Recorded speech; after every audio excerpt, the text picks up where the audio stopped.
નમસ્તે ખેડૂત મિત્રો, આપણે આવ્યા છીએ અત્યારે સૌરાષ્ટ્રની સફરમાં. અહીંયા સૌરાષ્ટ્રની સફરમાં એક ખેડૂતે મગફળીની ખેતી કરેલી છે. પોતાના ખેતરમાં મગફળીનું વાવેતર કરેલું છે. તો એમને મગફળીના વાવેતરમાં ફાયદો શું મેળવ્યો છે આપણે જાણીએ એમની પાસેથી. એ ખેડૂત પોતાનું ગામ, નામ, તાલુકો અને જિલ્લો પણ બતાવશે અને પોતાને નેટસપની પ્રોડક્ટથી શું ફાયદો મળ્યો છે એ પણ આપણે એમના સ્વમુખે સાંભળીશું. શું નામ છે તમારું? મહેન્દ્રભાઈ બાબુભાઈ રાઠોડ. તમારું ગામ કયું છે? તરકાસર. તાલુકો કયો લાગે? જામકંડોળા. અને જિલ્લો? રાજકોટ. અચ્છા, હવે તમે આ મગફળી કેટલા વીઘામાં વાવેતર કરેલું છે મહેન્દ્રભાઈ? 7 વીઘામાં. 7 વીઘામાં. હા. આપણે જોઈ રહ્યા છીએ મિત્રો, આ મગફળી કેટલી ફર્સ્ટ ક્લાસ લહેરાઈ રહી છે. અત્યારે જે સમય છે ને, આ તમે જુઓ છો, દિવસ હાથમાં જઈ રહ્યો છે. તો આવા સમયમાં આ પાક એકદમ તંદુરસ્ત પાક દેખાય છે, લંઘાયેલો નથી. જોઈએ શું પ્રોડક્ટ ઉપયોગ કરેલી છે, શું વાપર્યું છે તમે આમાં? સ્ટીમરી.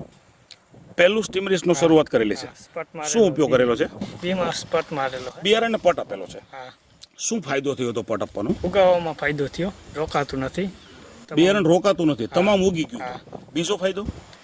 બીજો ફાયદો એ કોણા એટલે કેટલા દિવસે ઉગ્યું હતું બિયારણ? 5મા દિવસે ઉગી ગયું હતું. નહીતર કેટલા દિવસે ઉગતું હોય? 8 દિવસે. તો 3 દિવસ વહેલું પણ ઉગ્યું હતું. પછી તમે કહો છો કે કૂણો, હા. પછી સ્ટીમરીચ વાપર્યા પછી બીજું તમે આ નેટસપની કઈ કઈ પ્રોડક્ટ વાપરેલી છે? બાયો-99 ને સેટ. હા. પછી આ ત્રણેયનો વપરાશ કેવી રીતે કરેલો છે? આનો 30. સ્ટીમરીચ, હા. પછી આનો 5. બાયો-99 હા. અને આનો સેટ 30. 30. હા. આનો શું વપરાશ કર્યો હતો? છંટકાવ કરેલો હે. પંપમાં લઈને. હા. કેટલા છંટકાવ કર્યા છે? 3 છંટકાવ કરેલો. 3 છંટકાવ કરેલા છે. આ સિવાય તમે શું વાપરેલું છે નેટસપ કંપનીનું? મિત્રો જુઓ તમે, મગફળી એટલે તમને આઈડિયા આવી જશે કે ખરેખર તમારી મગફળીમાં અને આ મગફળીમાં ફરક ક્યાં છે. શું વાપર્યું છે બીજું? NPK. NPK. આને કેવી રીતે ઉપયોગ કરેલો છે? પિયતમાં આપેલો હે. પિયતમાં આપેલું છે. કેટલી વખત? 1 વખત. માત્ર 1 વખત. હા. બરાબર. પછી NPK સિવાય શું વાપરેલું છે?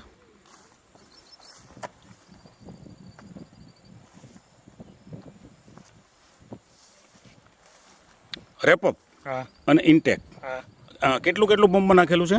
આ 75. પંપમાં. હા. અને આ 30. આના બેના ફાયદા શું છે? આનાથી ફૂગ નથી આવી. હા હા. આ ઈરું સુસ્યા માટેનું છે. હવે સુસ્યમાં તમે કંઈક કહેતા હતા, શું વાત કરતા હતા? સવારે આવી તો બધું સુસ્યો ખરી ગયું હોય. ખરી ગયો, ખતમ થઈ ગયો હોય. ખતમ. કેવા થઈ ગયા હોય? સફેદ. સફેદ થઈ ગયા, મતલબ નિર્જીવ થઈ ગયા હતા. અચ્છા. અને ફૂગની જે વાત કરે છે રેપોપના ઉપયોગ પછી, તો અહીંયા એક પણ છોડ તમને એવો નહીં દેખાય છે કે એમાં ફૂગ લાગેલી હોય અને ખેતરમાં ખાલું પડેલું હોય. બરાબર. તો હવે તમે આ ઉપયોગ કરેલો છે આ પ્રોડક્ટનો, એ તો જો આપણે તમે વાત કરી છે, પણ અમારે એવી ખાતરી કરવી છે કે તમે તમારા ખેતરની મગફળી ખેંચીને અમને બતાવો કે આનાથી તમને કઈ કઈ પ્રકારે ફાયદા થયા છે. બતાવો, હવે ખેંચો ત્યાંથી મગફળી. ખેંચો તો મિત્રો, લાઈવ ખેંચીને આપણે જોઈએ છે મગફળી. ખેંચો ખેંચો સીધી ત્યાંથી બાજુમાંથી પણ. જો એકદમ આસાનીથી આ મગફળી ખેંચાઈ જાય છે. હજી ખેંચી લો બાજુમાંથી.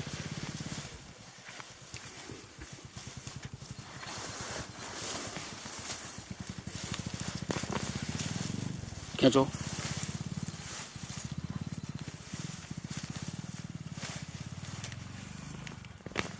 વાહ ભાઈ વાહ. મિત્રો જુઓ તમે, આની બેઠક કેટલી છે, મગફળી કેટલી બધી માત્રામાં બેઠેલી છે. હવે બતાવો. ઓહો, આટલી માત્રામાં મગફળી છે. અને હવે આપણે બારીકાઈથી જો નિરીક્ષણ કરીએ તો આ છે એના તંતુમૂળ, કે જે તંતુમૂળના માધ્યમથી મગફળી કેટલો બધો ખોરાક જમીનમાંથી ખેંચીને પૂરા છોડને પૂરો પાડે છે. આવી સારી બેઠક છે, આટલી બધી માત્રામાં મગફળી બેઠી છે. ખરેખર આમ સંતોષ લાગે છે કે નહીં? સંતોષ.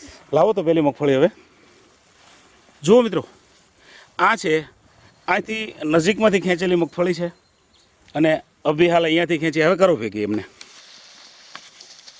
મહેન્દ્રભાઈ, વજન કેવોક લાગે છે? વજન થશે. વજન છે ને? અચ્છા, હવે તમે કોઈ એવી જગ્યા છોડેલી છે કે જ્યાં આપણી પ્રોડક્ટ નથી વપરાયેલી? હા. ક્યાં છે? બાજુમાં જ છે. તમારું જ ખેતર છે? મારું જ ખેતર. યસ. તો અહીંયા આ વાડી છે, મકાન છે મતલબ, અને બાજુમાં એ જમીન છે. જઈએ ત્યાં.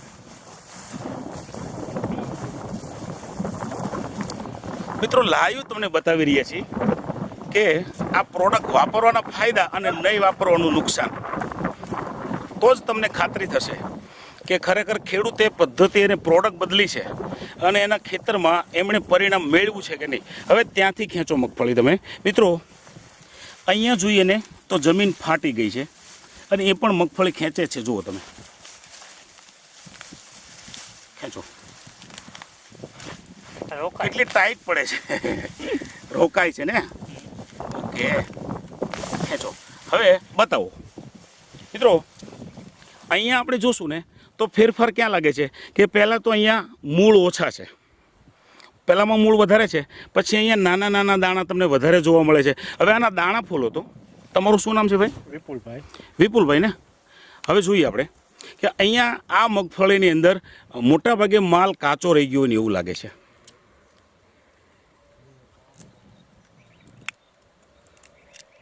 સફેદ દાણો દેખાય છે ને. ઓકે,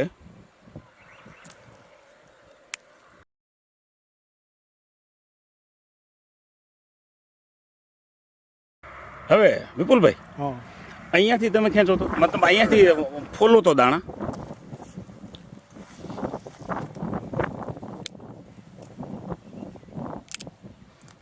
જુઓ મિત્રો, કેટલી બધી બેઠક છે અને કેટલા બધા મૂળ છે. જોઈને દંગ થઈ જશો અને તમારા જ ખેતરમાં પ્રોડક્ટ ઉપયોગ કરશો ને તો હું માનું છું ત્યાં સુધી પૈસા ગણીને પણ દંગ થઈ જશો મિત્રો.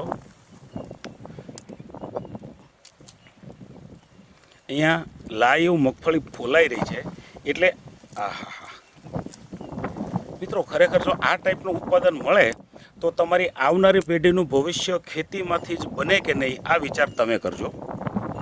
હવે લાવો તો દાણા એના ફોલાય કે નહીં. જો આ ભરાવદાર દાણા છે અને અહીંયા આપણે જોઈએ તો દાણા સફેદ દાણા દેખાય છે. હવે તમે બંને બાજુમાં ઉભા રહ્યો. આ તમારા આ ખેતરની ખેંચેલી મગફળી છે. આ જમીન કેટલી છે? 1 વીઘો. 1 વીઘો છે ને. 1 વીઘામાં આ ટાઈપની ખેતી કરી છે તો મૂળના નામે દેખાતું નથી. અને હવે આ જોઈએ વિપુલભાઈ, જરા નીચે રાખજો એટલે તમે પણ દેખાવ. મિત્રો આ મગફળી છે કે વજન લાગે છે? હા, વજન લાગે છે. તો આ મગફળી અને બીજું આમાં વલની કંઈક તમે વાત કરતા હતા વિપુલભાઈ, તો આ તંદુરસ્તીમાં અને આ તંદુરસ્તીમાં ફરક શું લાગે છે? ઘણો બધો ફરક છે. જે આ નેક્સેમ કંપનીની દવા છાંટેલી છે તેમાં તંદુરસ્ત અને સારો લીલો અને ભરાવદાર છોડવા દેખાય છે અને અહીંયા આ ટાઈપના છોડવા દેખાય છે. જોઈ રહ્યા છો તમે. તો આની નિરણ પણ સારી થાય કે નહીં? હા, નિરણ સારી થાય. નિરણ સારી થાય, પશુની તંદુરસ્તી પણ સારી થાય અને મોટી વાત તો એ કરીએ કે ખેડૂતની તંદુરસ્તી સારી થાય જો ઉત્પાદન મળે તો.